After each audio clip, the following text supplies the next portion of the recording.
guys, welcome back to the What's So Cool About Manufacturing podcast. So I put my shirt in the dryer today, right? And it had stuff on it, I swear to you. But it came out blank. Like, literally, what am I supposed to do with something that's Fiona, blank? look at these cool raw materials I found. I don't know where they came from.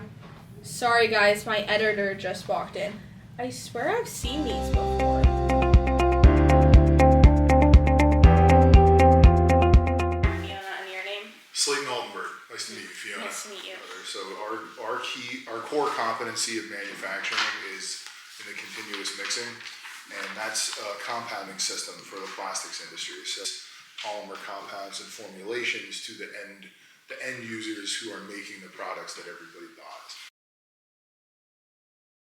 Technology, and then after that I followed up with a 4-year degree at Pennsylvania College of Technology. X and Y axis, that's where it runs off of. I started here on co-op back in 2011, and then after I graduated from high school, they offered me a full-time job in 2012, and I've been here ever since.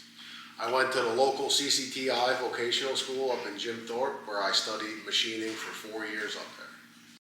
Really neat being able to take a raw piece of material and almost like an archaeologist look at it, and you get to unearth the finished part that's in it. So you get to see the material come in, and then you get the blueprint, you get the whole process of what needs to happen to it, how to machine it, and then as you start machining it, it's just, taking material away and unearthing this finished product out. Well, I'm a lathe guy. I like to make round parts, and some of our parts are very complicated, very hard to make, lots of very high tolerance surfaces and stuff, and my favorite part is called a tapered bearing sleeve.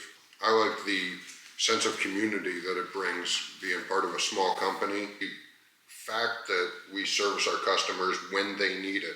So if they have a problem, we are here to directly fix that problem.